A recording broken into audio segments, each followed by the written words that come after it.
The air was heavy with the scent of foreign plants and damp earth. A strange hum filled the space around him, pulling the man from the edge of unconsciousness. His mind was foggy, struggling to remember what had happened. Where was he? How had he ended up in this place? His body felt stiff, aching with every movement. He tried to sit up, but his head throbbed with pain, and he quickly collapsed back onto the soft surface beneath him.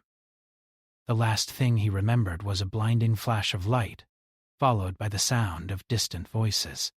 He could feel the weight of someone, lifting him, but his mind couldn't piece together the details. The sound of footsteps brought him back to reality. He slowly opened his eyes, blinking to adjust to the dim light. A figure loomed over him, a soft glow surrounding her like a halo. It took him a moment to focus, but when he did, he realized it was a woman, but not like any woman he had ever seen before. She had striking violet eyes, wide and calm, her face almost ethereal in the low light. Her skin was a deep shade of blue, but it wasn't unnatural like some alien creature. It was beautiful, almost luminous. Her hair flowed in delicate strands, shimmering silver under the dim lights, and her features were sharp but graceful. The woman smiled softly at him, her expression warm, comforting even. But something about the situation felt wrong, like he was trapped in a dream or nightmare. His breath quickened. "Where am I?" He managed to croak, his voice dry and weak. His throat felt as though it hadn't been used in days. The woman leaned closer, her movements calm and careful, as if she knew exactly how fragile he was. "You're safe," she said, her voice gentle and soothing. It didn't sound strange, not in the way his mind expected, but something about it still felt foreign. "You've been through a lot, but you're alive." She helped him sit up, slowly and with great care, supporting his back with her hands. He winced slightly from the effort, his muscles aching as if they had not been used in a long time. The tent around them smelled faintly of herbs and antiseptic, though it was unlike any medicine he had ever known. There were devices scattered on the floor, some familiar, some alien. "Who are you?" he asked, struggling to keep his eyes open. The world around him felt blurry, like his senses were dulled. "What happened to me?" The woman hesitated, her violet eyes flicking away for just a moment. Then she returned her gaze to him, her expression unreadable. "My name is Elira," she said simply. "You were found injured, very close to death, in fact. I brought you here to heal you." "Where is here?" His head swam with confusion. His thoughts were scattered. Was he on Earth? Or somewhere far away? None of this made sense. "You are safe," Elira repeated, her voice barely a whisper.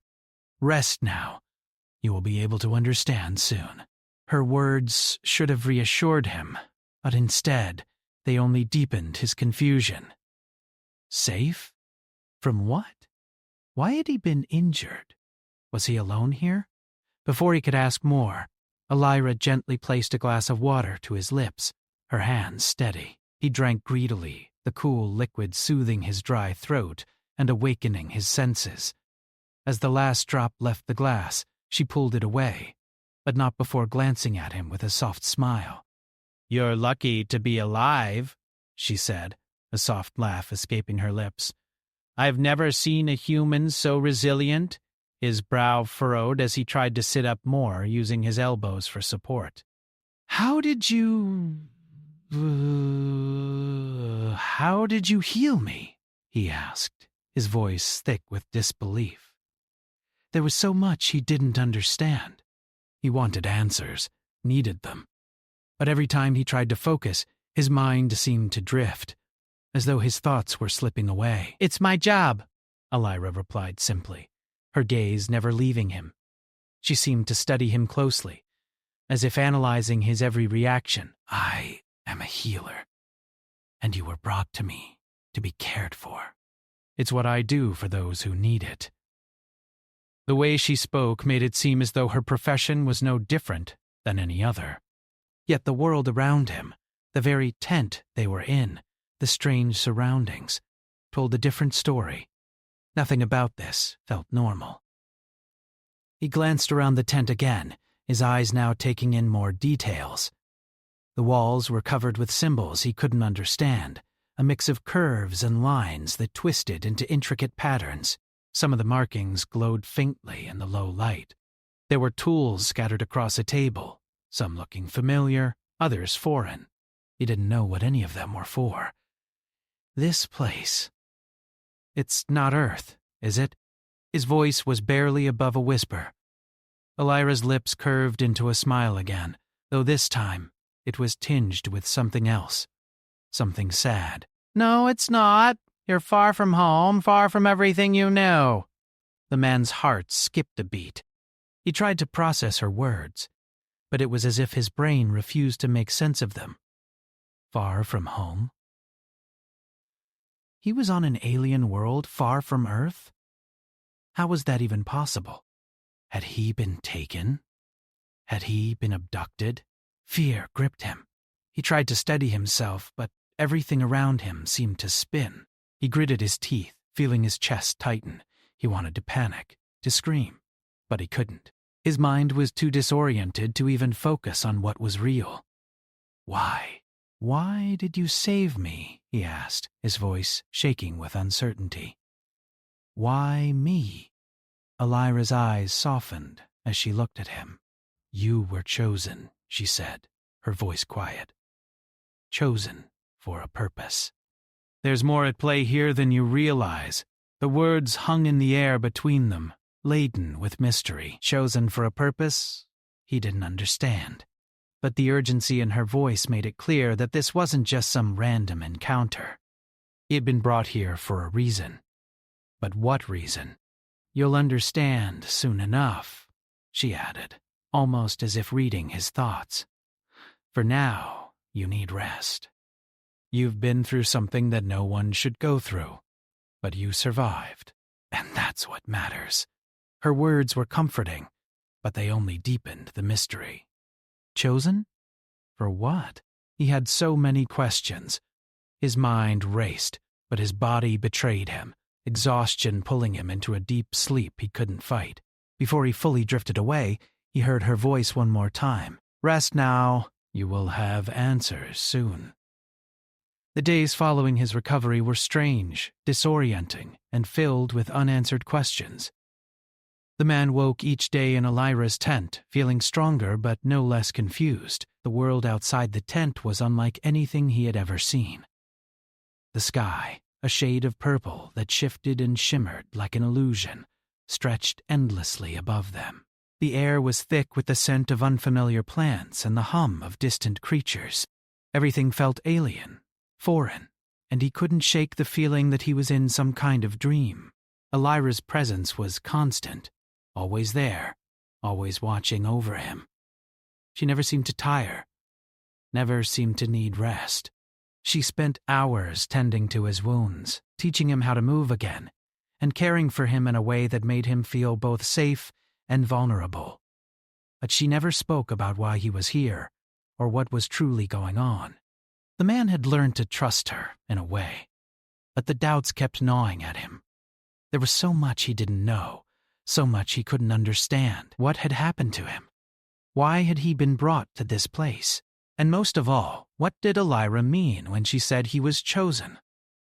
One afternoon, when the sun was hidden behind thick clouds, the man found himself staring out of the tent flap, his eyes searching the horizon for something, anything, that might make sense of his situation. His body was fully healed now, the aching soreness replaced by strength, but the lingering question of his purpose here gnawed at him. He had been chosen. But for what? Elira's voice interrupted his thoughts, soft and melodic as always. "You're thinking too much," she said, stepping into the tent with a basket of strange-looking fruit in her hands. "You need to relax." He didn't answer right away. His gaze remained fixed on the unfamiliar landscape. "I can't help it," he muttered. Everything here is so strange. I don't know what to make of it. Elira set the basket down on a low table and sat beside him, her presence a quiet comfort. It's a lot to take in, she agreed. But you're safe here, and you have time to adjust. You don't have to have all the answers now. He turned to look at her then, his brow furrowing. I don't want just answers. I want the truth. I want to know why I'm here. Why me? What's happening? Alira's expression softened, but there was something in her eyes that hinted at a deeper sadness, a truth she wasn't ready to share. You're here because you were chosen, as I said, but you were chosen for a reason. You have a purpose in all of this. She hesitated before continuing, as if deciding how much to reveal. The world you come from, Earth, is in danger. He blinked, his heart racing. What do you mean? What danger? There is an invasion coming, she said quietly. A force from another part of the galaxy, one that has set its sights on your world. They want to conquer it, and they're coming soon. The words hit him like a shockwave. His mind struggled to process what she was saying. An invasion? Earth was in danger of being invaded by aliens? It didn't seem possible. But then again, nothing about this situation made sense. He looked at Elira, searching her face for some sign of a joke, but there was none. Why would they want Earth? He asked, his voice a whisper, as if speaking the words aloud might make them real. They want your planet for its resources, Elira said, but more than that, they want to wipe out humanity. They believe your kind is a threat to their power. The man's mind raced. He had heard about wars, about threats from other countries, but never anything like this. He was no expert on space or alien races, but the very thought of an invasion from another galaxy was something out of science fiction. Yet Elira's words were calm, and her eyes were filled with a certainty that made him believe she wasn't lying. So, what does this have to do with me? He asked, feeling both desperate and confused. Why me? Why did you save me?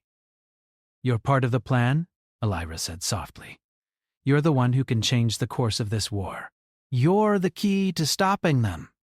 The man stared at her, unable to comprehend what she was saying. I don't understand. I'm just a man. I'm not special. I don't even know what's going on. Elira's gaze never left him. You're special, whether you realize it or not. You have a gift that others don't, a gift that could help humanity survive. But you need to remember it. Remember? He repeated, his voice rising with frustration. I don't even know what you're talking about. How can I remember something I don't know? Elira stood, her movements graceful and fluid, like she was part of the landscape itself. It will come to you, she said. In time, you'll remember your purpose. But for now, you need to trust me. You need to trust that I'm helping you. I'm not your enemy. He watched her, still unsure of her true intentions.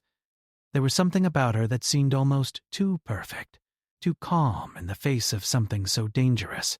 And yet, in his heart, he knew she was telling the truth. He didn't understand everything, but he knew she wasn't lying. I want to help, he said, his voice softer now. But I don't even know where to start. You start by believing in yourself, Elira said. You have the strength inside you. The strength to fight this, but you need to be ready. The enemy's coming, and time is running out. The man took a deep breath, trying to steady his racing heart. He didn't know how he could possibly be ready for something like this. But Elira was right. He had no choice but to try. Earth's future, his future, depended on it. Over the next few days, Elira taught him everything she could. She showed him how to use the alien technology, the devices that could help them fight back. She explained the history of the invaders, their relentless pursuit of power, and how they had conquered other worlds before. The man learned quickly, absorbing as much information as he could. But no matter how much he learned, a part of him still couldn't believe it. But then, one night, as the two of them sat outside the tent, watching the stars above, the man finally understood. Alira had spoken of his purpose, of how he had been chosen, but it wasn't until he looked at the sky, at the vast, endless expanse of space, that he realized how small and fragile Earth was. The stars were so far away, and yet Alira had shown him how everything was connected. Every star, every planet, every life. They all played a part in something much bigger than he had ever imagined. And for the first time since he woke up in that strange world, the man realized something important.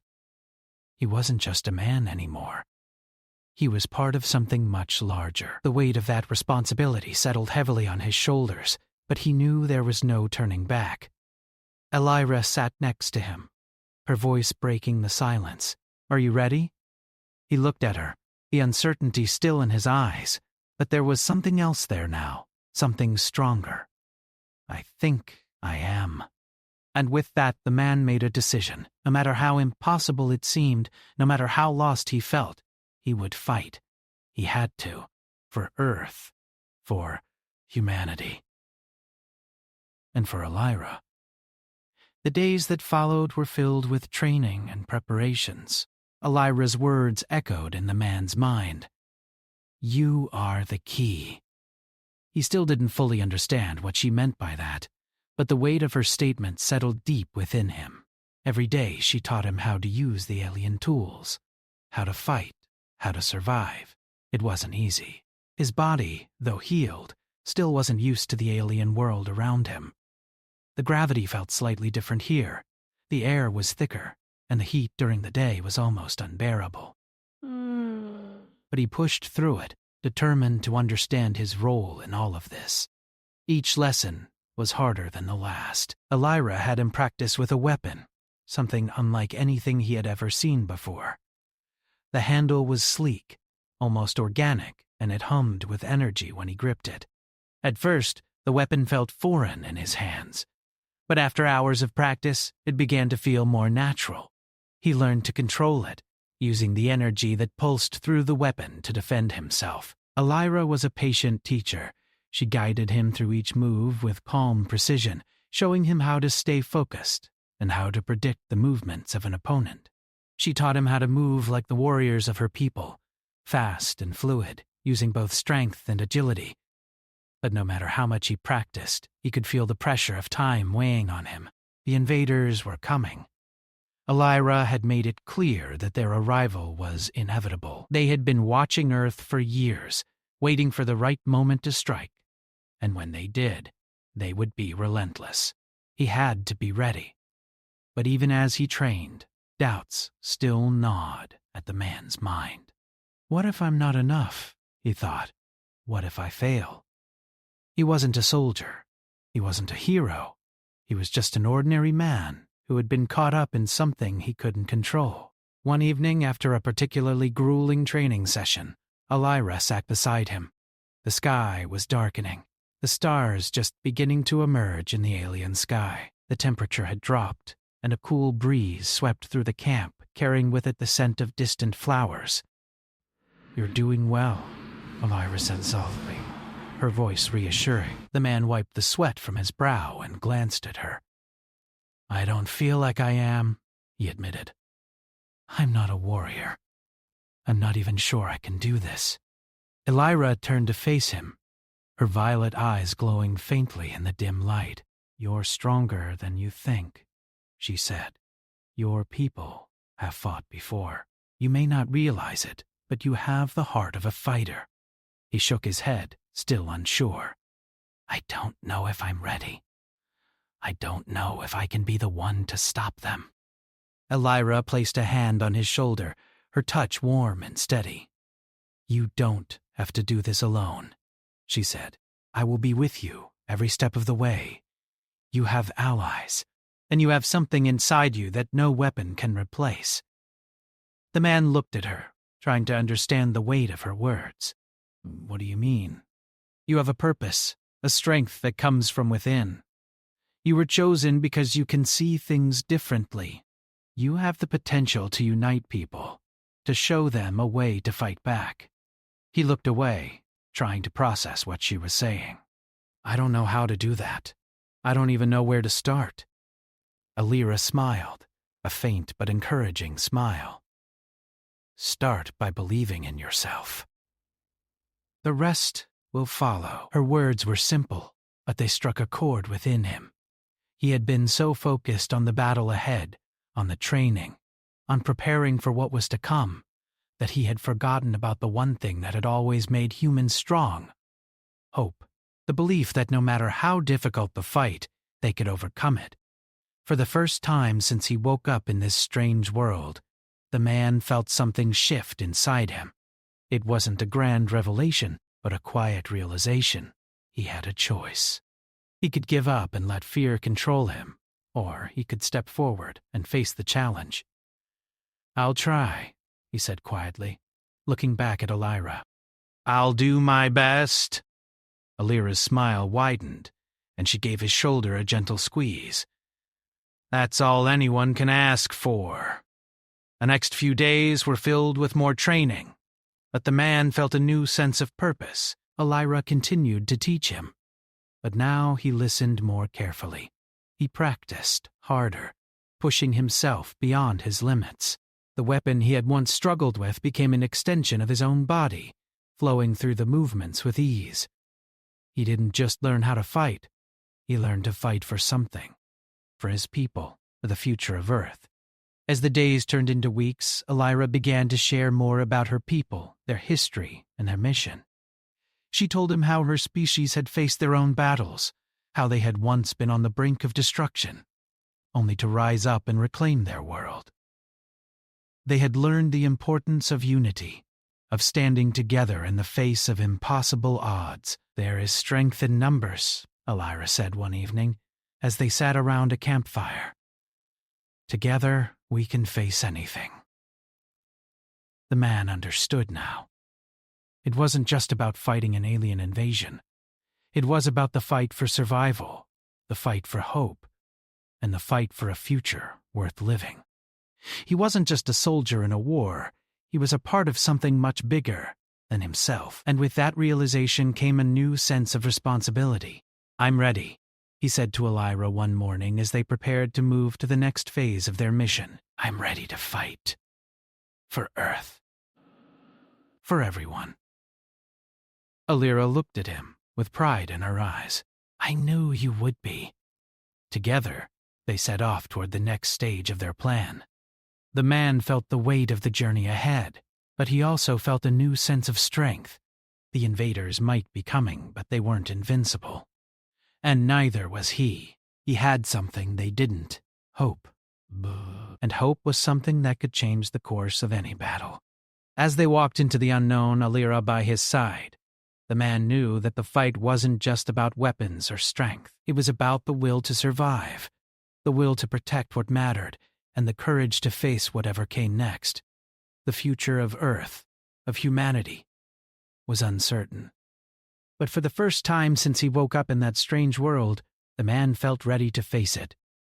And he wasn't going to do it alone.